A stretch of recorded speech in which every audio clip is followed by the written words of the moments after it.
Today on the Matt Walsh Show, Michelle Obama is once again complaining about the persecution she suffered as a black woman in America. She's not alone. LeBron James, Oprah Winfrey, Meghan Markle, other black millionaires and billionaires have all frequently complained about our racist system of white privilege. Today we're going to talk about the victims here and reflect on their stories. Also, 5 headlines, including Dr. Fauci finally giving a definitive date, sort of, for when we can return to normal. It's a year away. And the CIA doubles down, releasing yet another woke ad. Plus, Sarah Silverman comes after Caitlyn Jenner, proving a few points that I'll explain today. And in our Daily Cancellation, we'll consider the story of the rapper who was shot and killed by a 15-year-old boy for his Rolex watch. What should we say about a man who promotes street violence and then dies by it? Well, we could say a lot, and I will today, and it'll make people very mad, probably. All of that and more today on The Matt Walsh Show.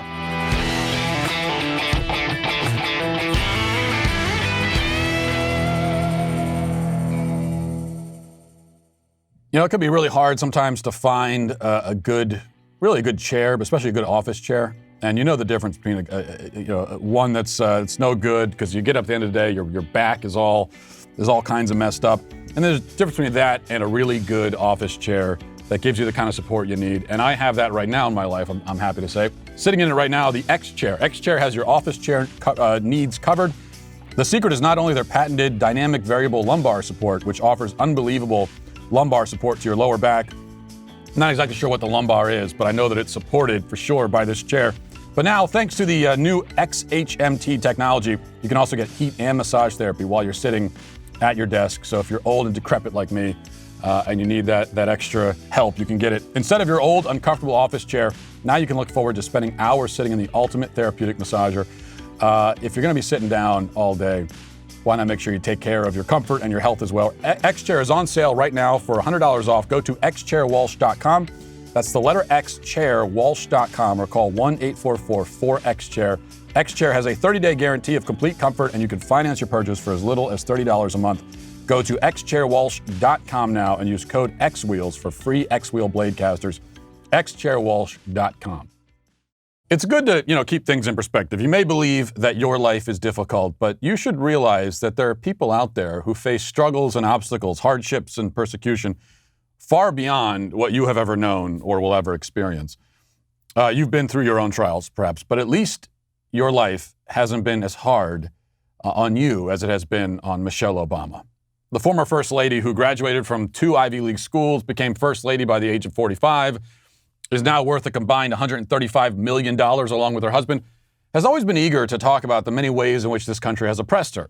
She returned to that theme in a recent interview with CBS, telling the outlet that she, quote, lived in fear or lives in fear and is afraid of getting randomly gunned down by the cops while shopping for groceries or walking her dog. Apparently, the fact that she gets Secret Service protection everywhere she goes is not enough to make her feel secure. She considers it plausible that a racist cop might run up and execute a former First Lady on the spot for no reason. Obama is also concerned that her daughters will get racially profiled while driving. She lies awake at night, tossing and turning, fearing that some police officer with a professional death wish will harass the famous daughters of a United States president. These are all very real fears that she has. And don't ever doubt these fears. Don't doubt them. Here she is describing them. Many of us still live in fear as we go to the grocery store or worry about walking our dogs or allowing our children to get a license. I mean, just imagine. Aren't your girls driving? They're driving. Yeah. But every time they get in a car by themselves, I worry about what assumption is being made by somebody who doesn't know everything about them. The fact that they are good students and polite girls, but maybe they're playing their music a little loud. Maybe somebody sees the back of their head and makes an assumption.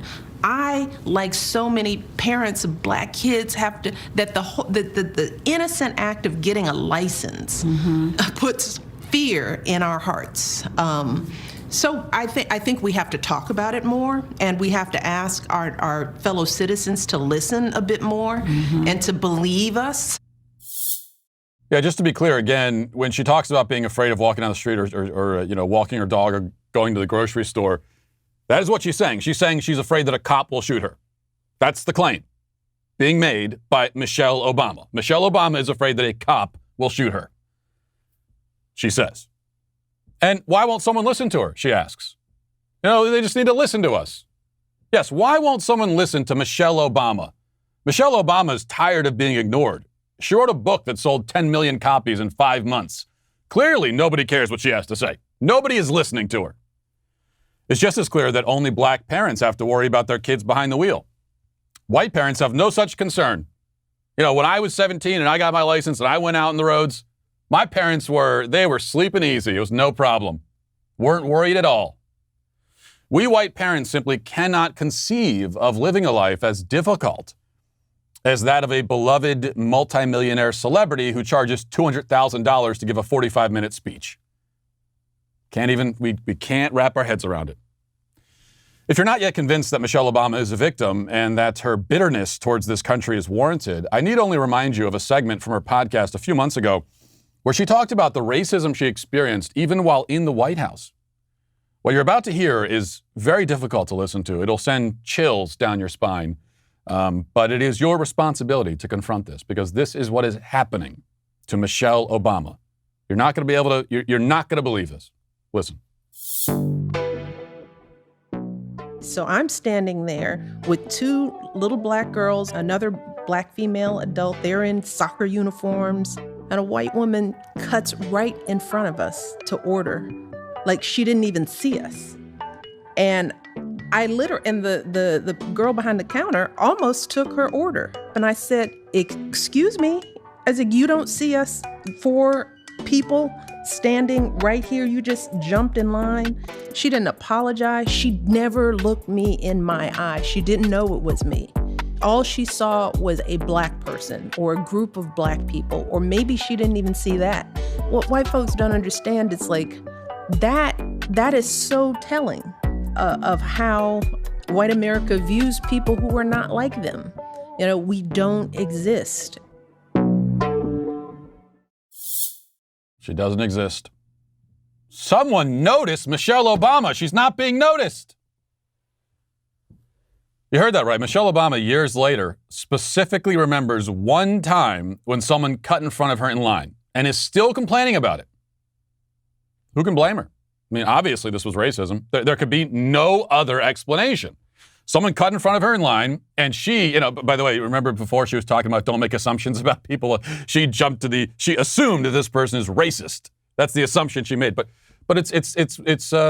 she can make that assumption because it's not as though all humans on the face of this planet have had similar experiences. It's not as though line cutters are globally reviled precisely because we've all encountered this many times. No, this is Michelle Obama's cross to carry. Just think about this. Michelle Obama was delayed in getting ice cream for upwards of 15 seconds. 15 seconds, imagine it. She could have starved. Her children could have starved, all because they're black.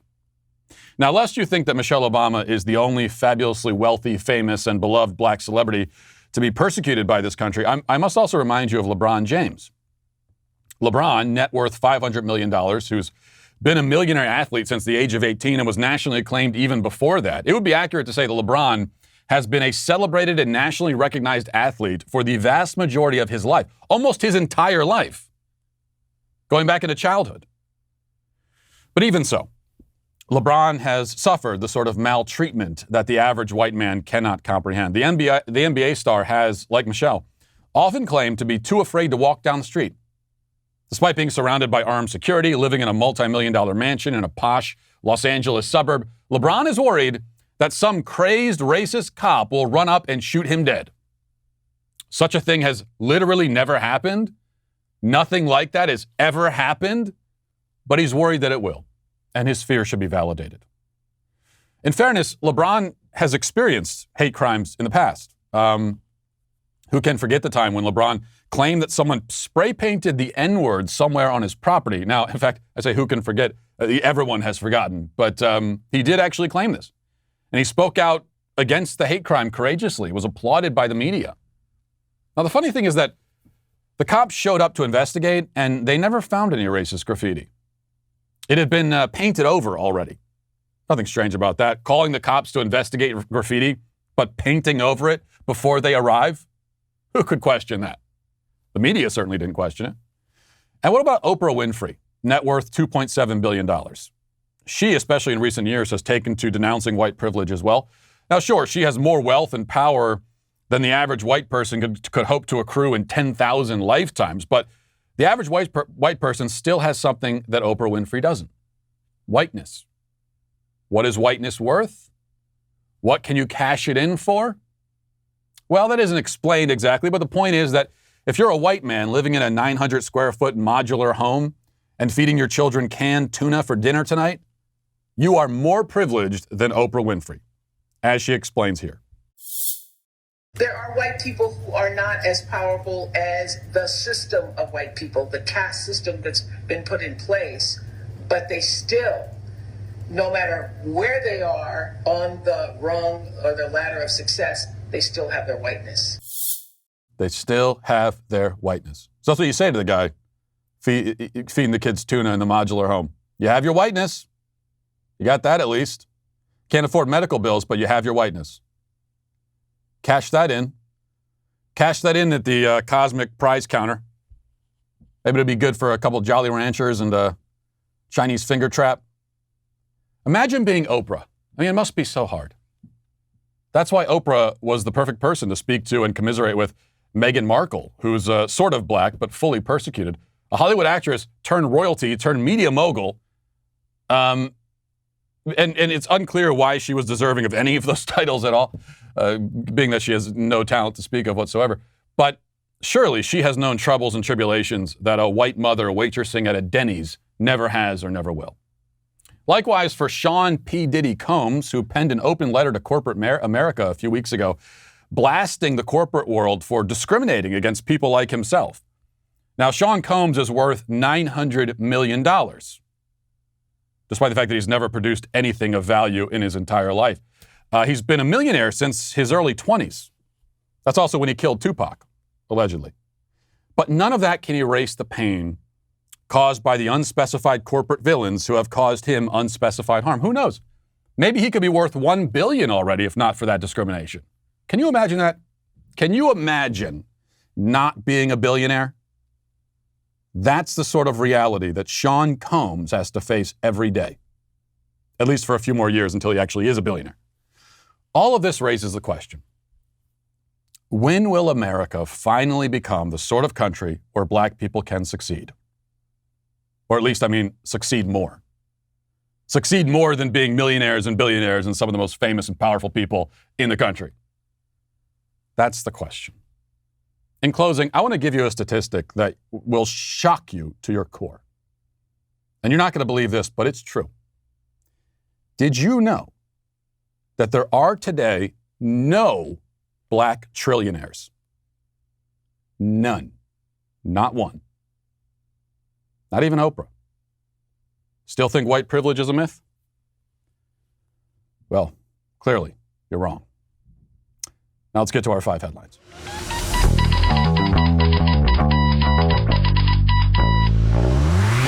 You know, there's so many things out there, especially on the internet, looking to indoctrinate your kids. A lot of content out there supposedly made for kids, but not exactly expressing the kind of values that you want for your kids. And that's why when you find something that teaches your kids the kind of information they need to know, that's really important. And that's why I want to tell you about the Tuttle Twins show.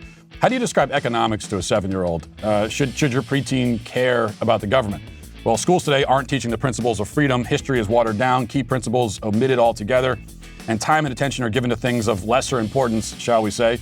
Woke socialist ideas are creeping into our classrooms, doing a lot more than creeping into them in a lot of cases. So our friends at Tuttle Twins are doing something about it. They're creating the Tuttle Twins show, an animated show that teaches kids principles of freedom like free market economics, limited government, and free speech.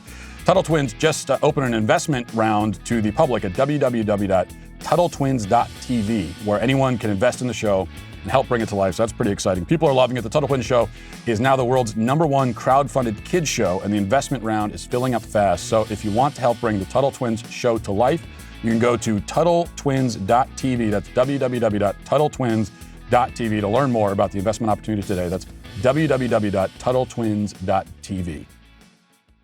You know, you really got to trust your instincts. And so when you hear, I always hear these claims from people when they're pushing like vegan or soy-based substitutes for real food. Or now they're pushing bugs, and they're saying, oh, have a bug burger made of grasshoppers and crickets. It tastes just like the real thing. And I never try that stuff, but I always know. I'm just like, there's no way it tastes the same. It just doesn't. And so this past weekend, I tested the theory. I was at my in-laws' house, and my sister-in-law is big into vegan ice cream. I don't think she hasn't gone full vegan herself, but some of the stuff. So she has this vegan ice cream. It was like mint chocolate chip. And it looked pretty real. And she was telling me, like, no, it tastes just, you'll never know the difference. It's delicious. And so I tried some of it. It was my first taste of a vegan substitute. And I took one spoonful. And it was horrifying. Don't listen to anyone who tries to push a vegan ice cream on you. It tasted like melted chalk doused in Pepto-Bismol and Splenda. That's what it was really unsettling, actually. That's the word I was trying to figure out. There's something, it's horrible, it's bad.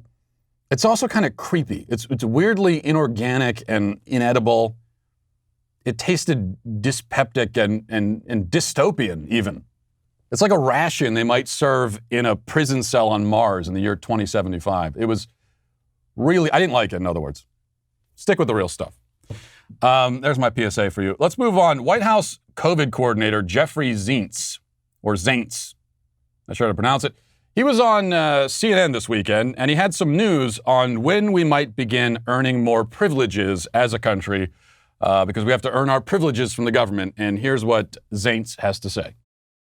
I think one of the reasons why journalists are annoyingly harping on this, and some health experts are, is because there is a light at the end of the tunnel.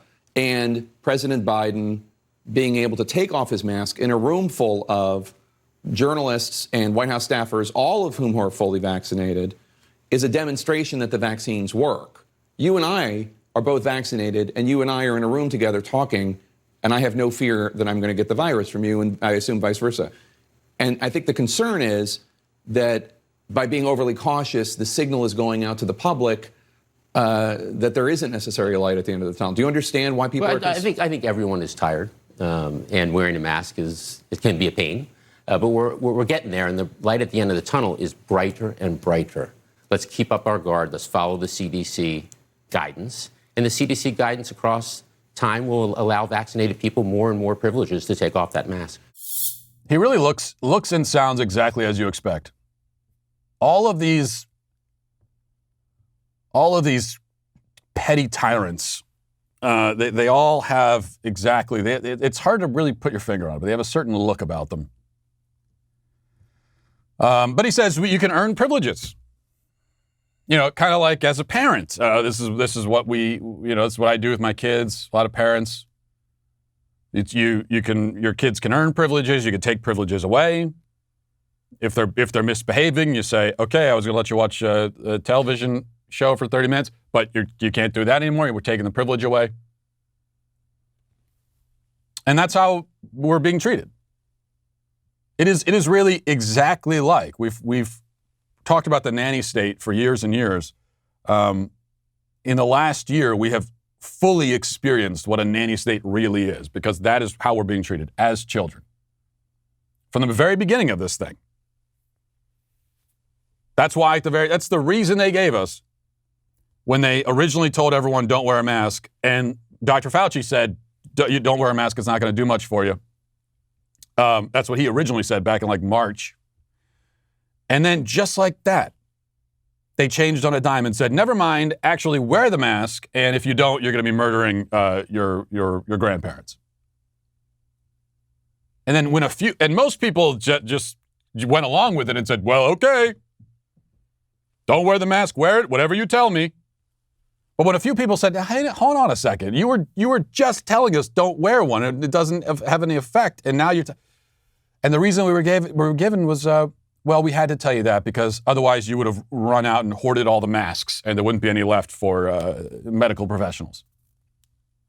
So treating us like children. But again, plenty of people are perfectly happy being treated this way. That's the most disturbing reality of all. And those of us who are self-respecting adults, it's hard for us to comprehend. But there's so many other adults, would-be adults, supposed adults in this country who really, they crave that sort of maternal embrace from their government. And they're perfectly happy with it. Dr. Fauci has had us in his maternal embrace for the last year, and he was asked this weekend, as he is on the news every day, and they're asking him this question of, when can we get back to normal? When can we get back to normal? And he says something different every day, however he happens to be feeling. But I think this is the first time that he gave a pretty definitive end date, sort of. And here's the end date that he gave. Give everyone a sense of what the country is going to look like next Mother's Day. Well, George, I hope that next Mother's Day we're going to see a dramatic difference than what we're seeing right now. I believe that we will be about as close to back to normal as we can. And there's some conditions to that, George. We've got to make sure that we get the overwhelming proportion of the population vaccinated. When that happens, the virus doesn't really have any place to go. There aren't a lot of vulnerable people around. And where there are not a lot of vulnerable people around, you're not going to see a surge. You're not going to see the kinds of numbers we see now. That being the case, I think we could approach what we used to remember as normal before all of this tragedy happened. A year from now. Mother's Day of next year is when we get back to normal. Now, of course, I'm certainly living entirely my normal life now, and I've been living as normal as I can from the beginning, the extent that I could when everything was being shut down all around us. But, and a lot of you, it's been the same. So it's a very weird thing. It had already felt like we're living in different countries ideologically. But now that's really being emphasized, because when you hear people, especially living on the coasts or living in blue states, still saying, well, when can we get back to normal? When can we go to sit down at a restaurant? What? I've been doing that this whole time. We're at a point now where it really doesn't matter, I think, what the policies are, or certainly what guys like Fauci have to say. Because I think we're getting to the point where the people who are still locked down to whatever extent, or they're under mask mandates or anything, they want it. And that's why these places have gotten away with putting these policies and keeping these policies in place for so long, is because, as I've been saying for weeks now, a lot of people, their brains have been broken, their wills have been broken, and they're perfectly happy with it. They don't want to go back to normal. I was just seeing on Twitter someone, I forget who, a blue check, saying that he went to an indoor retail establishment a few days ago for the first time in 14 months. Can you imagine that? I can't. He actually had not been to a store in over a year. There was never a time when I stopped going to stores inside. Not one moment during this whole thing. But that's someone, like so many others, that he just is not really hankering to get back to any kind of normal life. He's fine with that being done. And we talk about masking, and there are so many people, as startling as it might be to imagine, there are so many people who are fine wearing the mask forever. They don't want to take it off. And so the balkanization that we've already seen in this country is only going to be exacerbated more and more now. Where I think, 2 years from now, 3 years from now, there are going to be places in this country that are still masking, limitations, indoor limits, and that kind of thing. I don't know if they'll ever go back. And then there will be other places like free states where you could basically live your life, which is already where we are for the most part. All right. The CIA is doubling down on its woke advertising. Got a lot of criticism for the last one. The woman bragging about being a cisgender millennial with anxiety disorder, and talking about, all the different identity boxes that she checks. And CIA got criticized for that, but they don't care.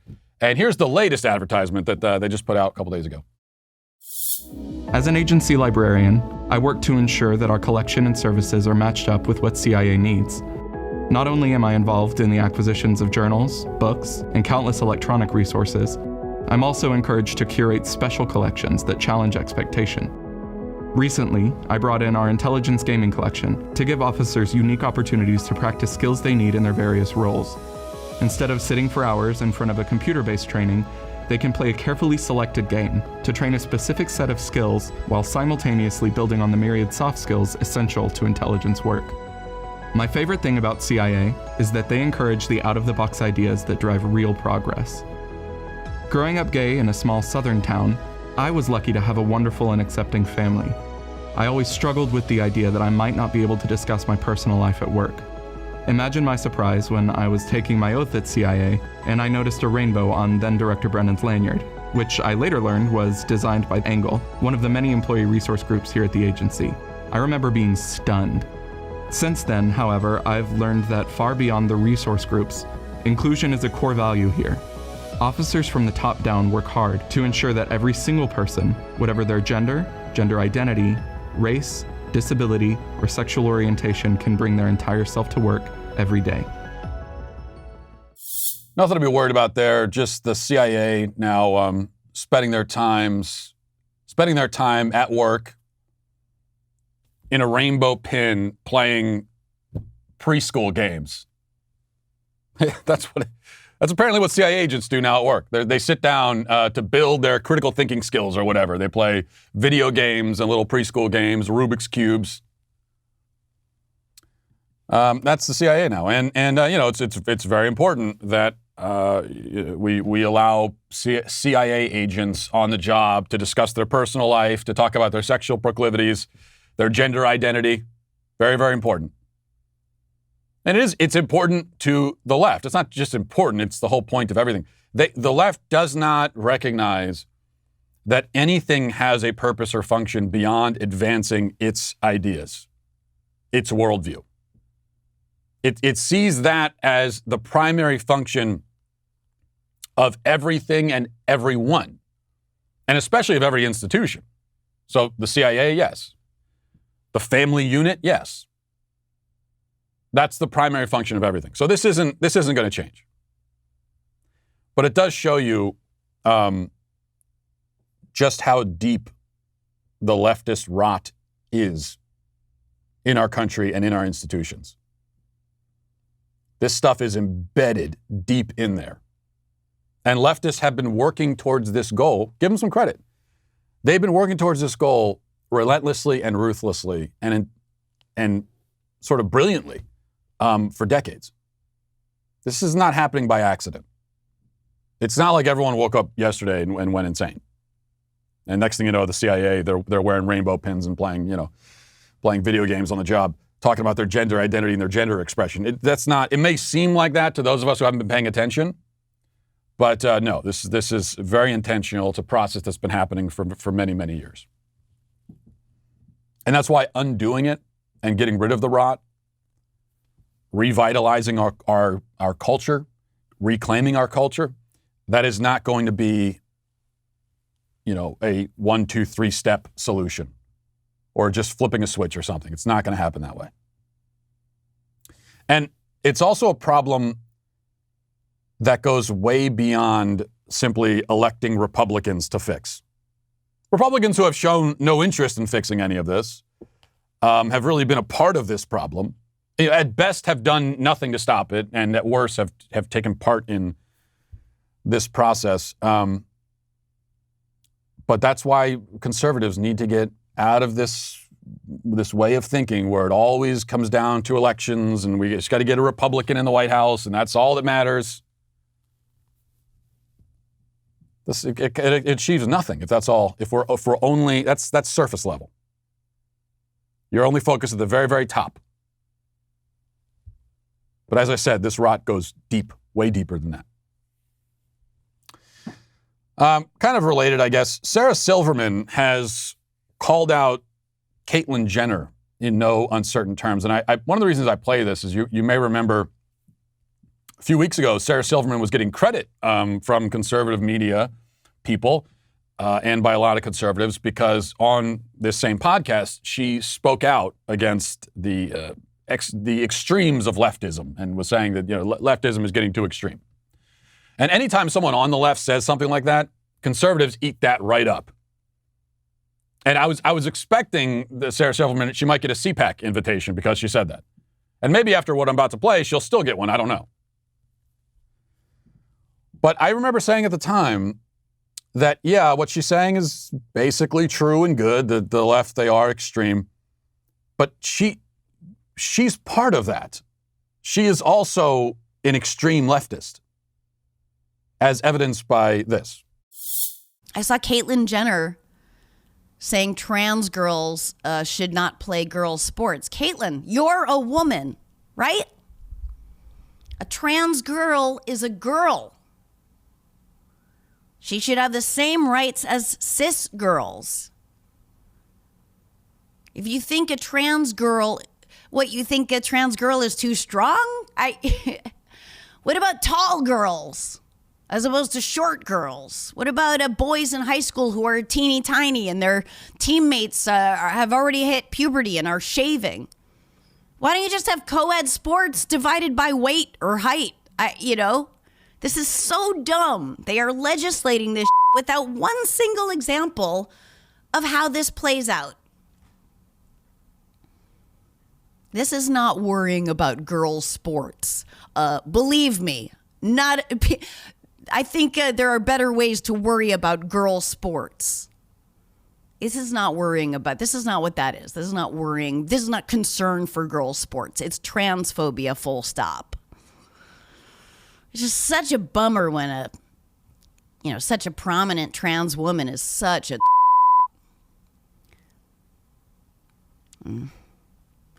it's like being Jewish right now and having the most recognizable Jewish names be Weinstein and Epstein. It's like super not awesome, but.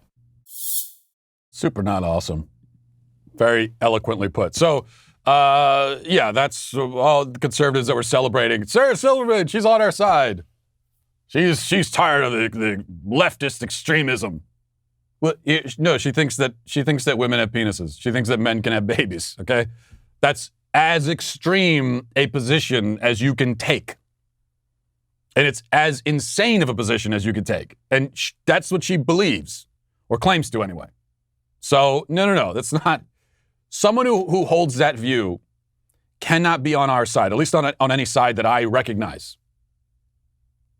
There's no she believes that and is advocating for a world where that is, that operates according to that false reality.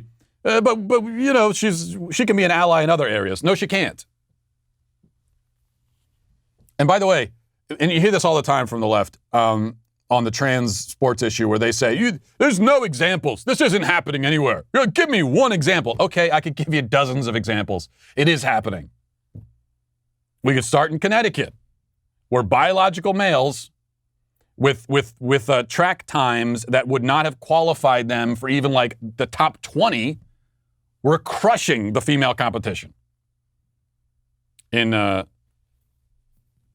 state championships. That's one example. There are plenty of examples of this happening. But with that said, I think Silverman is sort of right about two things. The first thing that she's right about, what are the two things? Let me remember. Pulling a Rick Perry. Okay, the first thing that she's right about is that this is not just about girls' sports. She's right about that. And I think that's a reality that's a truth that conservatives need to be honest about and need to embrace and need to be open about. Trying to stop biological males from getting onto girls' sports teams. Why are we motivated to do that? Well, let me speak for myself anyway. That's because all I can do. Why am I motivated to do that? Why do I want to prevent this? Is it simply because of my passion for girls' sports? Is my ultimate worry, is it that we'll live in a country where there are no girls' sports? No. I want there to be girls' sports. But is it the most important thing in the world to me? It's not. Am I up at night, lying awake, tossing and turning, say, what about girls' sports? It's an attack on girls' sports. No.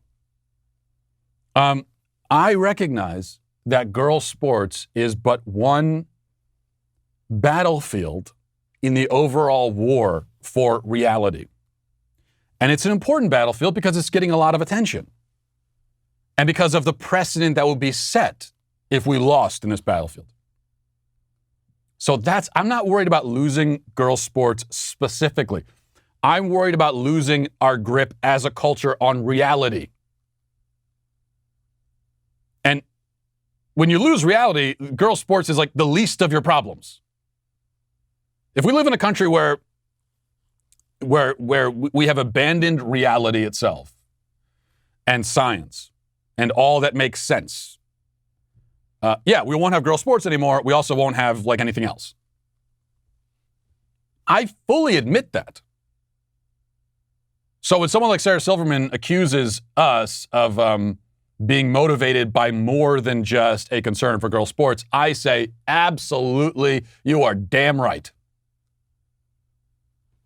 That's what all conservatives should be saying.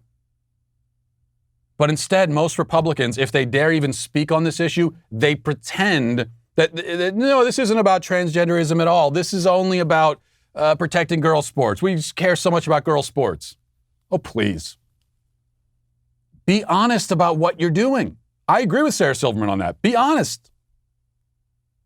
It's not like we have some insidious, it's not like our real motivations are insidious. We're trying to protect reality. That's the point here. Kind of important. What is the other thing she's right about? She's also right that Caitlyn Jenner's position is incoherent. She's 100% right. Because Caitlyn Jenner is saying, I'm a woman, and we're supposed to accept him as a woman. And yeah, if he's really a woman, then why shouldn't he be able to participate in female sports? And if a trans girl is really a girl, then why shouldn't they be able to participate in girl sports? Doesn't make any sense. See, the objection to trans, quote unquote, trans girls participating in girl sports only makes sense if it's grounded in an acknowledgement that trans girls aren't really girls. Because if they are girls, then obviously they belong in girl sports. In fact, if they are girls and we are disqualifying them from girl sports, that is discrimination. That's like bigotry, right? Our point is that they're not girls. I am not aware of any argument against allowing quote unquote trans girls in girl sports aside from the argument that they're not really girls. That's my whole argument. I have no other argument. It's a pretty simple argument. I think it's a good one. Why shouldn't they go in girl sports? Oh, well, because they're not girls. And I understand that you've given them a label with the word girl in it, but they're not really girls, though. They're not the same. There's an essential fundamental difference between them and the actual girls. That's the argument. That's the whole argument. So, if we're accepting that trans girls are girls, then there's no argument. Your argument makes no sense.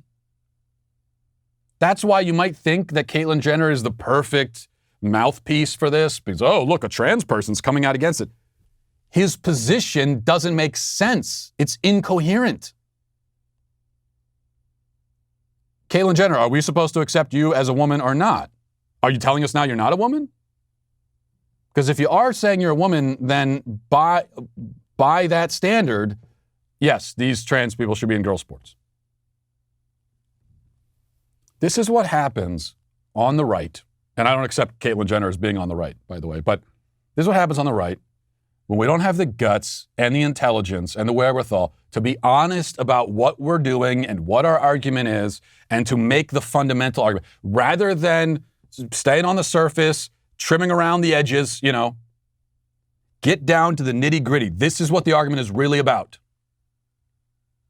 What is the sports argument really about? It's about the question of whether or not those quote-unquote trans girls are actually girls. Our position is no, they aren't. That's it. If you're too afraid to say that, then you're useless and you're worthless in this discussion. Please butt out. Because whatever argument you're making is pathetic and bad, if that's not your argument. All right. Let's move now to reading the YouTube comments. Arthur says, the worst part about that mask video is the guy who filmed it is the crybaby who actually thought it was a good idea to post it online. That should scare us more than the virus. Yeah, that's always, all of these, many TikTok videos are like this and all these mask shaming videos where the undisputed villain in the encounter is the one filming it, and not just filming it. Like, it's not like they are live streaming it and they lose their temper in the moment and it goes out on the internet for all time. No, they film it and then watch it back. Like, they film their own emotional breakdown and they film themselves being a bully to someone. In this case, this man berating a pregnant woman and getting up in her face. He films it, watches it back, and says, this is great stuff. Let me post it online for everyone to see. Maximilian says, Matt, I think you need to pick another hideous shirt because everyone likes the polka dot shirt now. Well, why would I pick another one? The plan is working. This is, you know what this is? This is indoctrination. You're all getting a lesson in indoctrination. This is how it works. In desensitization, conditioning, and indoctrination. And even hypnotism. All of those all together. Let's see. WM Music says, Matt, do you think rote obedience leads to true obedience or a desire to obey? There's caveats and qualifiers, but basically, yes, I think so. That's what we were talking about a second ago. That's what we're seeing in our culture right now. People at first being forced to obey mask mandates, shutdowns, and all of that. And now there are millions of people who actually have a desire to obey them. They don't want the rules to go away. So, yeah, absolutely. Orange Banana says, hey, Matt, sauna is pronounced sauna. S-O-W-N-A. What? Sauna? Sauna. I was just sitting over there in the sauna. That's not how it's pronounced. It's sauna. Sauna. A-U. Sauna. Like, I may not have graduated college or even gone to college, but I know it's not sauna.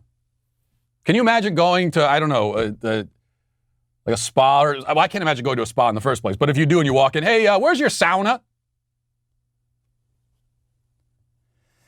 And finally, Jesus Freak says, I don't have anything important to say. I'm just commenting so Matt might read it. Well, there you go. And thank you for your service in feeding the algorithm. I do appreciate that.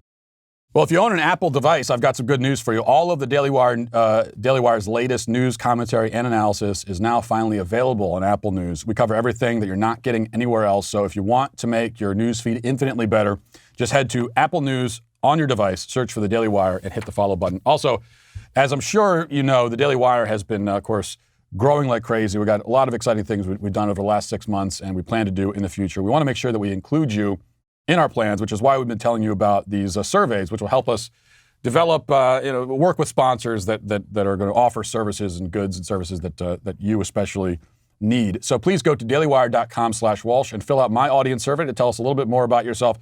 And to make it a little bit of a sweeter deal, you'll get entered to win a $1,000 gift card, but you only get entered for once for each show's survey. So make sure to listen to Ben Shapiro, Michael Knowles, and Andrew Klavan and find out how you can access their survey as well, and you can enter to win those gift cards that way also. Again, my survey link is dailywire.com/Walsh.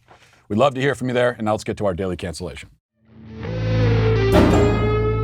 Now for our daily cancellation, we turn to the tragic story of one Pop Smoke.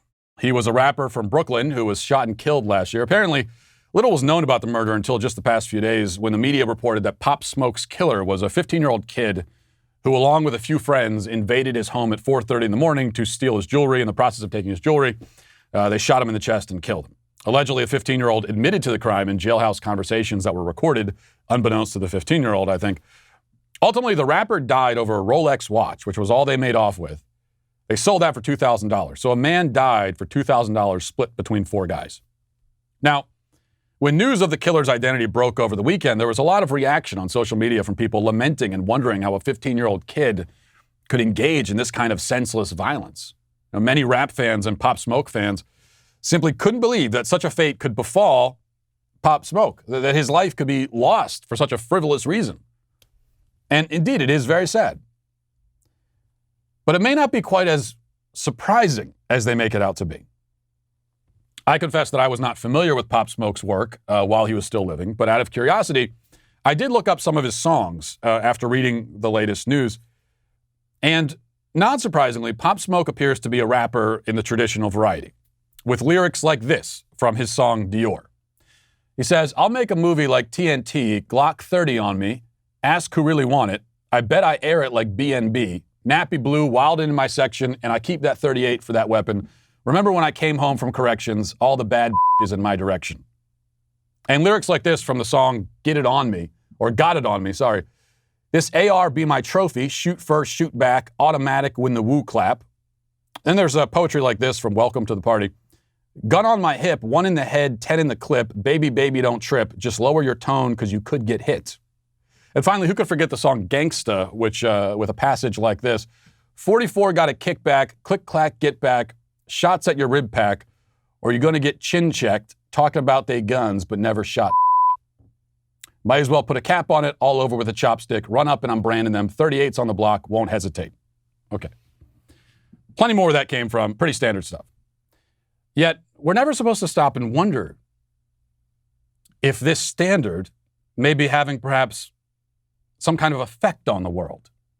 Is it possible that when the music industry churns out thousands and thousands and thousands of songs every year directly glorifying and encouraging street violence, that maybe it could, after a while, actually succeed in helping to create the very behavior that it is so explicitly promoting? Now, I'm not suggesting that Pop Smoke's killer was directly influenced by Pop Smoke himself. Maybe he was, maybe he wasn't. I don't know. All I'm saying is that the rapper contributed to a culture that goes out of its way to romanticize exactly the sort of thing that Pop Smoke's killer did to him.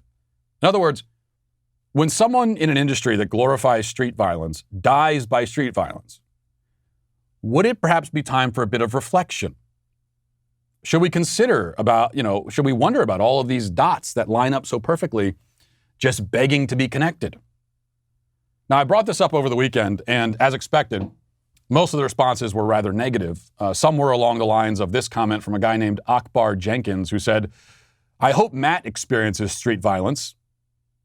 Yes, if you're upset that I said rap encourages violence, the way to prove me wrong is to wish death on me. Good plan. And then many other comments were making points similar to the one that someone named Trevor makes here. He says, "This is like saying the writers of the Saw franchise had it coming if some twisted fan decided to ensnare them in a real-life jigsaw trap." Now, you often hear these comparisons between violence in rap and violence in film, but there are two very significant differences. First of all, the movie Saw does not glorify or romanticize serial killers. You're not supposed to watch that movie and come away with a sympathetic view of the killer from Saw. You're not supposed to think that it looks kind of cool to trap people in a room and force them to amputate their own limbs in order to escape. Generally, anyone imitating the jigsaw killer from Saw would have done it on Halloween, and that's about it. With all that said, I do think that the violence in Saw was grotesque and gratuitous and desensitizing. Those were garbage movies with no artistic value whatsoever. But they very clearly were not trying to send the message of, hey kids, being a serial killer is fun. Second difference, Saw was obviously fiction. It was a story, it was a tale. Most horror movies are the same. You're not supposed to confuse it with real life, and most people don't. You go into the film fully understanding that you're entering into a fictional world where unreal things are happening. Now let's compare all of that to rap music. The rap music from guys like Pop Smoke. Does rap music glorify and romanticize violence? Does it try to make murder and drug dealing seem cool? Does it try to make these things seem appealing? Yes, no question. Kids don't go around dressing, speaking, and acting like the serial killers from horror films most of the time, again, unless it's Halloween. But kids, especially kids in the city, do absolutely imitate rappers. Imitate them in every way, from speech to style to, yes, behavior. The music is designed to have this effect. Everybody involved in making the music knows that it's having this effect. There is no escaping that reality. They can't plead ignorance. They're sending a clear message that, especially if you're a boy growing up in an urban area, the way to prove that you're tough and cool is to deal drugs and murder people. There is no mistaking that message. It is very direct. Second, rap music does not present itself as fiction. Now, it might be true that some of these guys are lying about their criminal exploits, but they certainly don't try to make it seem like they're lying or telling fables. They, again, go out of their way to convince the listener that they really have done and continue to do all of the things they describe in their music. Oftentimes, they'll explicitly address and reject the claim that they're lying or pretending. Pop Smoke, in one of those songs I just read, makes it clear that some people talk about guns but never shoot anything, and he is not one of those people. He wants you to know that he really has killed people, and he's killed them for almost no reason. He says, kill someone because he doesn't like their tone. And that all of this makes him very cool, and in fact, way cooler than the average rapper in the game. That's the message he wants you to pick up. A gospel passage about living by the sword and dying by it comes to mind. So the fact is clear. These guys definitely encourage the chaos and brutality in our cities. They do it for profit. They do it because the human cost means nothing to them. And sometimes the monster they help to create turns around on them. Yeah, it's a sad way to die. You know, it's an even sadder way to live and make a living. It's all just very sad. And maybe one of these days, when everyone gets tired of being sad, we can acknowledge the reality that's staring us plainly in the face and have a serious conversation about what exactly we might do to change it. Until then, those unwilling to have this conversation and connect all these dots are, as you may have guessed by now, canceled. And Media Matters, have fun with that segment. I'll talk to you guys tomorrow. Godspeed.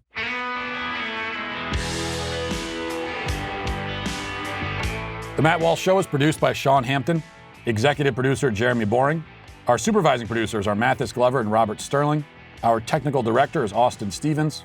Production manager Pavel Vodosky. The show is edited by Sasha Tolmachov.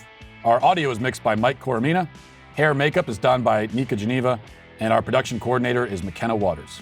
The Matt Walsh Show is a Daily Wire production. Copyright Daily Wire 2021. Today on The Ben Shapiro Show, the Biden economy misses wildly on job expectations while the White House pays people to stay home. Vaccination demand drops precipitously thanks to Joe Biden's messaging failures, and we examine the latest conflagration in the Middle East. The media, as always, are getting it wrong. That's today on The Ben Shapiro Show. Give it a listen.